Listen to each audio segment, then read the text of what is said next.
Hi friends, इस video में हम यथार्थ हॉस्पिटल के बारे में डिटेल डिस्कशन करेंगे। उसका बिजनेस मॉडल जानेंगे, उसका Q3 FY26 का रिजल्ट जानेंगे, फिर उसका कॉन कॉल, उसका गाइडेंस, उसका वैल्यूएशन, एवरीथिंग इस वीडियो में हम जानेंगे। तो इस वीडियो देखने के बाद आपको और कोई वीडियो देखने की शायद ज़रूरत नहीं होगी। तो चलिए वीडियो को स्टार्ट करते हैं। यथार्थ हॉस्पिटल एक हॉस्पिटल चेन है। इसके अंदर ऑलमोस्ट 8 हॉस्पिटल है जो ये लोग अभी इसका चल रहा है। After Q3 they had 7 operational hospitals. After Q3 in February month they added one more hospital in Agra. तो यही इसका टोटल 8 हॉस्पिटल है। और इसमें से आप अगर देखेंगे कुछ मैच्योर है और कुछ न्यू वाला हॉस्पिटल है। मैच्योर में आप देखेंगे ग्रेटर नोएडा, नोएडा और नोएडा एक्सटेंशन, ये 3 हॉस्पिटल इसका मैच्योर है। और न्यू वाले सेगमेंट में 5 हॉस्पिटल है। एक है आपका झांसी, और दूसरा है आपका ग्रेटर फरीदाबाद, तीसरा वाला है न्यू दिल्ली, चौथा है आपका फरीदाबाद, और फरवरी 1 से यानी कि Q4 से आगरा वाला हॉस्पिटल भी इसका ऑपरेशनल हो गया, ऑपरेशन स्टार्ट हो गया इसका आगरा वाला का। तो यही इसका मोटा मोटी बिजनेस मॉडल है। अब चलते इसका Q3 FY26 के रिजल्ट के बारे में। तो आप देखेंगे इसका रेवेन्यू ग्रो किया है ऑल टाइम हाई 46% से इसका रेवेन्यू ग्रो किया है ईयर ऑन ईयर बेसिस में, 15% क्वार्टर ऑन क्वार्टर बेसिस में इसका रेवेन्यू ग्रो किया है, और 9 मंथ में 32% से रेवेन्यू ग्रो किया है।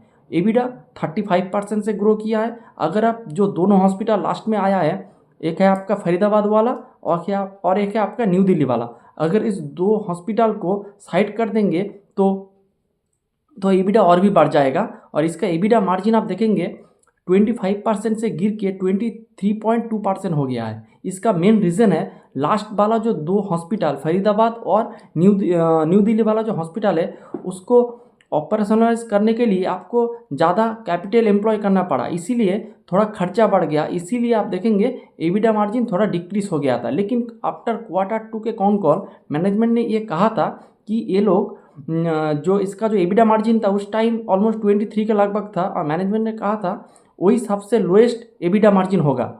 तो ऑलमोस्ट 10 से 20 बेसिक पॉइंट आपका एबिडा मार्जिन ग्रो किया है। तो ये बात है। तो एबिडा मार्जिन भी ऑलमोस्ट धीरे धीरे ऊपर की तरफ जाएगा, जैसे जैसे आपका केपेक्स वगैरह कम होता रहेगा, जैसे आपका ऑक्यूपेंसी लेवल बढ़ेगा, आरपो बढ़ेगा, इसे ही आपको मार्जिन भी इंक्रीज करता रहेगा। फिर आप देखेंगे पैट, तो पैट आप देखेंगे 30 करोड़ से बढ़ के 43 करोड़ हो गया ईयर ऑन ईयर बेसिस में, यानी कि 41% आपका पैट का ग्रोथ है। और 9 मंथ में 39% से ग्रो किया है। 9 मंथ का टोटल पैट है 126 करोड़, जो कि बहुत ही अच्छा है। फिर आप बेड ऑक्यूपेंसी लेवल देखेंगे, वो है आपका 67%। नया वाला हॉस्पिटल आ रहा है, फिर भी बेड ऑक्यूपेंसी का जो लेवल है वो बहुत ही तगड़ा लेवल है। और इसके साथ Q2 में था 66%, यानी कि क्वार्टर ऑन क्वार्टर और year on year both time frame में बेड का जो ऑक्यूपेंसी लेवल है वो बड़ा है। और इसका आरपोप का जो नंबर है वो अभी 33,744 इसका अभी करेंट आरपोप है, जो कि 10% ईयर ऑन ईयर बेसिस में ग्रो किया है, और बेड ऑक्यूपेंसी भी 11% ईयर ऑन ईयर बेसिस में ग्रो किया है। और इसका अभी टोटल ऑपरेशनल बेड है 2550। तो इसका अभी करंट ऑपरेशनल बेड है, ये भी आपको जो आगरा वाला हॉस्पिटल का बेड इंक्लूड करके है। तो यही इसका मोटा मोटी रिजल्ट है। इसके साथ अगर आप दो जो हॉस्पिटल, जो नया वाला जो 2 हॉस्पिटल, एक है आपका न्यू दिल्ली वाला और फरीदाबाद वाला, अगर आप वो 2 हॉस्पिटल को एक्सक्लूड कर देंगे तो पैट का जो ग्रोथ है वो है ऑलमोस्ट 80%। तो आप देखेंगे क्योंकि आपको जो नया जो 2 हॉस्पिटल है उसको रैंप अप करने के लिए बहुत खर्चा करना पड़ा, इसीलिए आप देखेंगे पैट जो थोड़ा बहुत ऑपरेटिंग लेवरेज नहीं मिला है, 19-20 का फ़र्क है। अगर उस 2 हॉस्पिटल को आउट कर देंगे, एक्सक्लूड कर देंगे, तो आपको ऑलमोस्ट 80% आपका पैड मार्जिन है। तो आपको इमेंस ऑपरेटिंग लेवरेज यहाँ पे मिल रहा है। तो ये बात है। फिर चलते हैं आपका कॉन कॉल के बारे में। तो कॉन कॉल बहुत ही इंटरेस्टिंग है, और मैनेजमेंट बहुत ही बुलिश है कॉन कॉल के लिए और उसका गाइडेंस के लिए। तो एक के बाद एक डिस्कस कर लेते हैं। पहले ऑक्यूपेंसी के बारे में जानेंगे। ऑक्यूपेंसी मीन्स आपका हॉस्पिटल में कितना बेड आपको भर रहा है। शायद आपके पास 100 बेड्स है। अगर आपका 100 बेड से 50 बेड भरा हुआ है, तो आपका ऑक्यूपेंसी लेवल होगा 50%। अगर 70 बेड आपको पेशेंट एडमिट है तो आपको जो ऑक्यूपेंसी लेवल होगा वो होगा 70। तो जितना ऑक्यूपेंसी लेवल बढ़ेगा उतना ही कोई भी हॉस्पिटल के लिए फ़ायदा होगा। तो आप देखेंगे इसका ब्लेंडेड लेवल पे इसका ऑक्यूपेंसी लेवल है 67%। वो ईयर ऑन ईयर और quarter on quarter both time frame में ग्रो किया है। इसके साथ अगर आप जो हॉस्पिटल वाइज अगर आप पूरा इसका अगर ऑक्यूपेंसी लेवल को देखेंगे तो इसका नोएडा का जो हॉस्पिटल है वो है 91%, ग्रेटर नोएडा का है 74%, नोएडा एक्सटेंशन का 61%, झांसी का है 72%। इसके साथ अगर आप नया वाला जो हॉस्पिटल है जैसे आपका फरीदाबाद वाला है 43%, न्यू दिल्ली वाला है 38%। तो पुराना वाला जो हॉस्पिटल है उसका ऑक्यूपेंसी लेवल आप देखेंगे जो आपका कंसोलिडेट जो आपका ऑक्यूपेंसी लेवल है उससे कतई ज़्यादा है, और नया वाला जो हॉस्पिटल है उसका ऑक्यूपेंसी लेवल थोड़ा कम है। ये आपका स्वाभाविक भी है क्योंकि नया वाला हॉस्पिटल सेटअप करने के बाद आपको थोड़ा टाइम लग जाते हैं, 1-2 साल लग जाते थे उसको मैच्योर होने के लिए। तो लेकिन मैनेजमेंट ने ये गाइडेंस दिया है कि इसका ऑक्यूपेंसी लेवल जो नया वाला जो हॉस्पिटल है जैसे आपका फरीदाबाद या फिर आपका न्यू दिल्ली वाला या फिर आगरा वाला जो हॉस्पिटल जो February 1 से स्टार्ट हुआ है उसका ऑक्यूपेंसी लेवल 1-2 क्वार्टर के बाद ये 50% क्रॉस कर जाएगा, जो कि बहुत ही अच्छा है। फिर आपका जो ब्लेंडेड लेवल पे जो ऑक्यूपेंसी लेवल है वो भी इंक्रीज कर जाएगा, जो कि बहुत ही अच्छा है। ये आपका ऑक्यूपेंसी लेवल। फिर चलते हैं आरपोप, एवरेज रेवेन्यू पर ऑक्यूपाइंग बेड। तो ये एक मैट्रिक्स है कोई भी हॉस्पिटल सेक्टर को जानने के लिए। ऑक्यूपेंसी आरपोप का नंबर भी बहुत ही इम्पॉर्टेंट है, क्योंकि आरपोप का नंबर अगर आपका घट जाए तो आप देखेंगे हॉस्पिटल धीरे धीरे ऑपरेटिंग लेवरेज इसको नहीं मिलेगा। तो आपको देखना है आरपोप का लेवल धीरे धीरे बढ़ रहा है कि नहीं बढ़ रहा है। अगर बढ़ रहा है तो ग्रीन फ्लैग है, अगर घट रहा है तो रेड फ्लैग है। तो आप देखेंगे इसका जो एवरेज जो ब्लेंडेड लेवल पे कंसोलिडेटेड लेवल पे इसका जो आरपोप का नंबर है ये है आपका ऑलमोस्ट 33,500 के लगभग है, और ये आपका ईयर ऑन ईयर बेसिस पे 10% से ग्रो किया है, जो कि बहुत ही अच्छा है। अगर आप पूरा हॉस्पिटल वाइज आप देखेंगे आरपोप तो नोएडा का आरपोप है ऑलमोस्ट 31,000, ग्रेटर नोएडा का है 39,000, झांसी ओरछा का है 14,000। उसके बाद अगर आप देखेंगे नोएडा एक्सटेंशन का सबसे हाईएस्ट वाला इसका आरपोप का नंबर है 44,000, और न्यू दिल्ली का है 40,000, और आपका फरीदाबाद का 36,000, ग्रेटर फरीदाबाद का है 34%। और तो आप देखेंगे जो मैच्योर हॉस्पिटल है उसका आपका आरपोप थोड़ा बड़ा है, और नया वाला जो हॉस्पिटल है उसका भी आरपोप बड़ा है। इसका कुछ रीज़न भी है। एक जो नया वाला जो दो हॉस्पिटल है, एक है आपका न्यू दिल्ली वाला, उसका आरपोप है आपका जो ग्रुप का जो कंसोलिडेटेड आरपोप है उससे कतई ज़्यादा है, और नया वाला जो दो है एक है न्यू दिल्ली वाला और फरीदाबाद वाला। फरीदाबाद का 36 के मैंने 36,000 इसका आरपोप है, वो भी ब्लेंडेड यानी कंसोलिडेटेड जो आपका ये है उससे ज़्यादा है।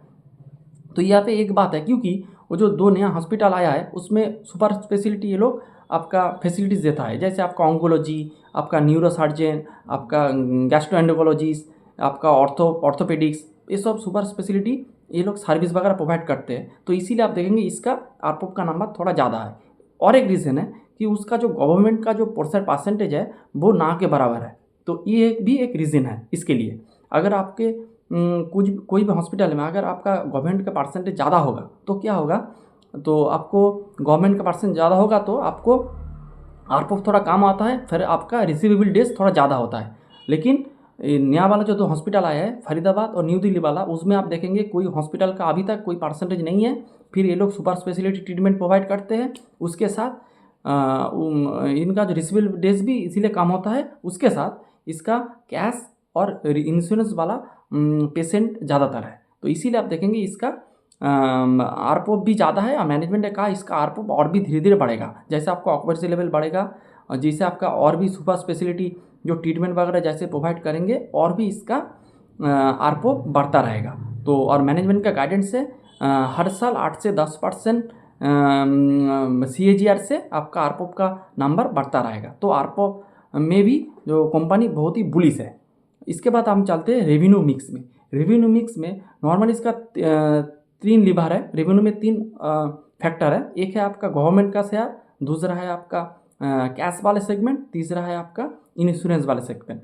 तो अभी जो ब्लेंडेड लेवल पे इसका जो गवर्नमेंट का जो परसेंटेज है वो अभी है 35% के लगभग, और 33 है आपका कैश और इंश्योरेंस का। तो और मैनेजमेंट ने ये भी कहा है कि मैनेजमेंट धीरे धीरे गवर्नमेंट का जो पर्सन है वो धीरे धीरे आपको नीचे के ले आएंगे। क्यों? और मैनेजमेंट ने गाइडेंस दिया है अगले 2 ईयर के बाद इसका जो गवर्नमेंट का जो पर्सन होगा वो एटलीस्ट मोटा मोटी 25 से 28% के बीच में रहेगा, बिलो 30 के लेवल पे आ जाएंगे। क्योंकि जो नया वाला जो हॉस्पिटल ये लोग ओपन कर रहा है उसमें गवर्नमेंट का परसेंटेज बहुत ही कम है, मैक्स टू मैक्स 20% के नीचे रहेगा। तो ब्लेंडेड लेवल पे जो आपका गवर्नमेंट का जो परसेंटेज होगा वो ब्लेंडेड लेवल पे नीचे आ जाएगा, जो कि बहुत ही अच्छा है। और गवर्नमेंट का परसेंटेज अगर कम रहेगा तो आपको क्या होगा, आपका रिसीवेबल डेज धीरे धीरे कम हो जाएगा। फिर इसका रिसीवेबल डेज के बारे में कुछ डिस्कस कर लेते हैं। रिसीवेबल डेज आप देखेंगे इसका अभी ऑलमोस्ट 130 के लगभग होगा, शायद 120 के लगभग होगा। और मैनेजमेंट ने कहा है FY26 के एंड में इसका नंबर ये लोग 110 के नीचे लेके आएंगे और अगले 1-2 साल के अंदर इस नंबर को बिलो 80 डेज के लेके जाएंगे, क्योंकि इसका गवर्नमेंट का पर्सन कम हो जाएगा। तो ये बात है, इसीलिए आप देखेंगे इसका जो ब्लेंडेड लेवल पे इसका जो गवर्नमेंट का जो शेयर होगा वो अब मोटा मोटी कम हो जाएगा, जो कि बहुत ही अच्छा है। फिर चलते इसका बेड्स के बारे में। तो ये कैसे आपका बेड्स वगैरह एडिशन कर रहा है इसके बारे में भी थोड़ा बहुत जानना आपको पड़ेगा। तो अभी इसका जो टोटल बेड कैपेसिटी है वो आपका 2550 का टोटल बेड है। और मैनेजमेंट का गाइडेंस है ये लोग धीरे धीरे बेड को अगले 3 साल के बाद डबल कर देंगे, यानी कि अगले 3 साल के बाद ये FY27 हो गया, ये FY26 एंड हो रहा है, FY27, 28, 29, यानी कि FY29 के एंड में इसका टोटल बेड हो जाएगा 5000, यानी कि 3 साल में डबल। अगर आप इसको CAGR में कन्वर्ट करेंगे तो ऑलमोस्ट 24% CAGR से इसका बेड का परसेंटेज बढ़ता रहेगा, जो कि बहुत ही बढ़िया है। और तो यही बात है। और इसके साथ मैनेजमेंट कुछ एक्विजिशन भी करेंगे, और जैसे क्योंकि इसके पास ऑलमोस्ट 200 करोड़ की नेट कैपिटल अभी भी पड़ा हुआ है, तो ये लोग इजीली कुछ भी एक्विजिशन ये लोग आगे में करेंगे, ये एक बात है। और इसके साथ ये लोग ब्राउनफील्ड एक्सपांसन भी कर रहा है। ब्राउनफील्ड मीन्स आपका कोई एक एग्जिस्टिंग हॉस्पिटल में अगर आप सपोज कोई एग्जिस्टिंग हॉस्पिटल में आपका 300 बेड है और आप इसको और 200 बेड अगर उसी हॉस्पिटल में आप ऐड कर सकते हैं, इसे कहते हैं ब्राउनफील्ड। और ग्रीनफील्ड क्या होता है, अगर आप एक पूरा लैंड खरीद के उस लैंड पे ऊपर आप पूरा एक हॉस्पिटल वगैरह बना के उसको डेकोरेटिंग वगैरह करके फिर उसको ऑपरेशनलाइज करने का, ये कहते हैं ग्रीनफील्ड। तो इसका ब्राउनफील्ड कैपेसिटी भी आएंगे 1-2 साल के अंदर, और उसका लिए 2 हॉस्पिटल इन लोगों ने अभी मैनेज किया है। इसे एक है आपका ग्रेटर नोएडा और एक है आपका नोएडा। इस दोनों हॉस्पिटल में ये लोग आपका ब्राउनफील्ड कैपेसिटी भी लाएंगे, 1 से 2 साल के अंदर एक कमीशन हो जाएगा, ये ब्राउनफील्ड कैपेसिटी। फिर चलते हैं इसका तो एक्विजिशन मैंने बता दिया, 1 से 2 साल के अंदर ये लोग एक्विजिशन करेंगे। इसके लिए इसके पास कैश भी पड़ा है, ऑलमोस्ट 200 करोड़ की कैश पड़ा है अभी तक। और फिर इसका एक है हॉस्पिटल जो पहला 1 फरवरी से स्टार्ट हो गया है, जिसका नाम है आगरा हॉस्पिटल। तो मैनेजमेंट ने कहा जो आगरा हॉस्पिटल है वो एक सुपर स्पेशलिटी वाला हॉस्पिटल है। इसमें बहुत सारे जो एडवांस जो टेक्नोलॉजी, रोबोटिक सर्जरी या फिर ऑन्कोलॉजी, न्यूरोलॉजी, फिर आपका कार्डियोलॉजी, फिर आपका ऑर्थो, एंडोस्कोपी, ये सब एंडोकोलॉजी, ये सब तरह का जो हाई एंड ट्रीटमेंट होता है वो हाई एंड ट्रीटमेंट इस हॉस्पिटल में प्रोवाइड करेंगे। तो और आगरा हॉस्पिटल इन्होंने पूरा हॉस्पिटल को एक्वायर किया, तो इसीलिए आपको इसको आपको और थोड़ा कैपेक्स वगैरह करने का कोई ज़रूरत नहीं है। इसीलिए आप देखेंगे तो मैनेजमेंट ने कहा अगले क्वार्टर से मार्जिन भी इम्प्रूव करता रहेगा। तो आगरा हॉस्पिटल ये लोग 1 फरवरी से ओपन कर दिया है, इसका स्टार्टिंग भी हो गया है। और मैनेजमेंट ने कहा इसका थोड़ा बहुत कंट्रीब्यूशन Q4 में भी करेंगे आगरा वाला हॉस्पिटल से। तो ये है आपका आगरा वाला हॉस्पिटल का बारे में मैनेजमेंट ने बताया। फिर चलते इसका ऑन्कोलॉजी वाला सेगमेंट। तो ऑन्कोलॉजी आप देखेंगे आपका लाइफस्टाइल, आपका फूड हैबिट्स, इस सब वजह से धीरे धीरे ऑन्कोलॉजी का जो कैंसर जो ट्रीटमेंट है वो कैंसर का धीरे धीरे आप देखेंगे हर एक फैमिली में 1-2 पर्सन है जिसको कैंसर वगैरह रोग हो जा रहा है। इसीलिए आप देखेंगे ऑन्कोलॉजी का परसेंटेज धीरे धीरे बढ़ रहा है। और ऑन्कोलॉजी एक आपका मार्जिन बहुत अच्छा होता है। तो मैनेजमेंट धीरे धीरे ऑन्कोलॉजी का जो परसेंटेज है धीरे धीरे बढ़ रहा है। अगर आप 2 साल पहले देखेंगे तो ऑन्कोलॉजी का परसेंटेज था ऑलमोस्ट 4 से 5%, अभी ऑन्कोलॉजी का परसेंट हो गया 10%। तो मैनेजमेंट ने कहा अगले 1-2 साल के अंदर इसका परसेंटेज 15% हो जाएगा। तो ऑन्कोलॉजी का परसेंटेज धीरे धीरे बढ़ रहा है। और ये आप जो सुपर स्पेशलिटी का अंदर ऑन्कोलॉजी का ट्रीटमेंट आता है, तो इस सुपर स्पेशलिटी वाला सेगमेंट बहुत ही अच्छे रेट से ग्रो कर रहा है। फिर आता है आपका मेडिकल टूरिज्म। तो मेडिकल टूरिज्म क्या होता है बाहर देश से, अगर आपको बाहर देश से कोई पेशेंट इंडिया में ट्रीटमेंट करने आएगा तो इसे कहते हैं मेडिकल टूरिज्म। तो मेडिकल टूरिज्म में ये लोग क्या कर रहा है, जो साउथ ईस्ट एशिया है, आपका नेपाल है, अफगानिस्तान है, बांग्लादेश है, इस सब स्टेट में ये लोग आपका कंसल्टेंट वगैरह ओपन कर रहा है। वो कंसल्टेंट के थ्रू ये लोग अपना जो उस देश का, अफ्रीका के कुछ कंट्री है उसमें से ये लोग क्या कर रहा है, पेशेंट को इंडिया भेज रहा है, फिर इसको एक ट्रीटमेंट करके उसको वापस अपने देश पे भेज दे रहा है। तो यही होता है मेडिकल टूरिज्म। इस सेक्टर में ये अभी धीरे धीरे आगे बढ़ रहा है। अभी इसका मार्केट शेयर है ऑलमोस्ट सिंगल डिजिट में है, लेकिन ईयर ऑन ईयर बेसिस में, क्वार्टर ऑन क्वार्टर बेसिस में मेडिकल टूरिज्म का परसेंटेज धीरे धीरे बढ़ रहा है। और मेडिकल टूरिज्म आप देखेंगे हर कोई, जब आप हॉस्पिटल सेक्टर एनालिसिस करेंगे, हर एक हॉस्पिटल सेक्टर में आप देखेंगे जो मैनेजमेंट मेडिकल टूरिज्म के बारे में बात कर रहा है, क्योंकि मेडिकल टूरिज्म जो मार्जिन लुक्रेटिव होता है, इसमें आपको नॉर्मल पेशेंट से ज़्यादा आपको 5 से 7% एक्स्ट्रा मार्जिन आपको मिल जाते हैं। तो इससे क्या होता है, इससे आपका जो ब्लेंडेड लेवल पे जो मार्जिन है वो इंक्रीज हो जाता है। तो इसीलिए मेडिकल टूरिज्म के ऊपर यथार्थ बहुत ज़्यादा फोकस कर रहा है, और इसका अभी परसेंटेज है सिंगल डिजिट में, हायर सिंगल डिजिट में इसका परसेंटेज है। लेकिन मैनेजमेंट ने कहा कि इसका परसेंटेज धीरे धीरे और बढ़ता रहेगा। फिर आप चलते हैं इसका एबिडा मार्जिन के बारे में। आप देखेंगे इस क्वार्टर में इसका एबिडा मार्जिन है 23.2%। इससे अगले वाले क्वार्टर में था 23.1%। और अगर आप अगले साल का इस क्वार्टर में देखेंगे, यानी कि Q3 FY25 में देखेंगे, एबिडा मार्जिन तो ऑलमोस्ट 25%। तो आप देखेंगे ईयर ऑन ईयर बेसिस में आपका एबिडा मार्जिन गिरा है। लेकिन मैनेजमेंट ने ये भी कहा था कि जो क्वार्टर 2 का जो एबिडा मार्जिन था 23.1%, वो बेस था, वो सबसे लो, उससे नीचे आप एबिडा मार्जिन नहीं जाएगा, मैनेजमेंट ने कहा। और इसका रीज़न भी दिया था, क्योंकि वो लोग नया नया हॉस्पिटल ओपन कर रहा है, तो आपको इन फ्रंट जो कैपेक्स करना पड़ रहा है, तो इसीलिए आपका मार्जिन थोड़ा हिट हो रहा है। और जैसे जैसे आपका मैच्योर हॉस्पिटल का परसेंटेज बढ़ता रहेगा, धीरे धीरे आपका एबिडा मार्जिन भी धीरे धीरे बढ़ता रहेगा। और मैनेजमेंट ने ये भी कहा है कि एबिडा मार्जिन जो और धीरे धीरे बढ़ता रहेगा, और इसका नंबर मोटा मोटी 24 से 25% के बीच चला जाएगा अगले 2-3 क्वार्टर के बाद। तो एबिडा मार्जिन भी धीरे धीरे ग्रोथ करता रहेगा। और इसके लिए बहुत कुछ आपका बहुत कुछ लीवर भी है, जैसे आपका मेडिकल टूरिज्म है, आपका गवर्नमेंट परसेंटेज कम होना है, इसके साथ गवर्नमेंट में जो आपका जो प्राइस है वो रिस्ट्रक्चर किया है, थोड़ा बढ़ाया है, इससे भी इसको बेनिफिट मिलेगा। फिर आपका जो नया वाला हॉस्पिटल आ रहा है, नया वाला हॉस्पिटल में आप सुपर स्पेशलिटी ट्रीटमेंट दे रहा है, उससे भी इसका मार्जिन बढ़ेगा। ऑन्कोलॉजी का परसेंटेज बढ़ रहा है, तो इससे भी मार्जिन बढ़ेगा। उसके साथ आप जो नया वाला जो हॉस्पिटल आ रहा है उसमें आपका आरपोप थोड़ा ज़्यादा है, उसके साथ आपका हर एक साल में आपका आरपोप एक 8 से 10% रेट से बढ़ता रहेगा, इससे भी आपको मार्जिन में बेनिफिट मिलेगा। तो ये बात है। और Q4 में आप मैनेजमेंट ने कहा है कि एबिडा मार्जिन धीरे धीरे ऊपर की दिशा में जाएगा। तो ये बात फिर चलते इसका रिसीवेबल डेज। अभी इसका रिसीवेबल डेज है 120 से 30 है, लेकिन मैनेजमेंट ने कहा after FY26 it will come down to below 110, and after 1 से 2 ईयर के बाद इसका जो रिसीवेबल डेज का नंबर विल बिलो 80 डेज।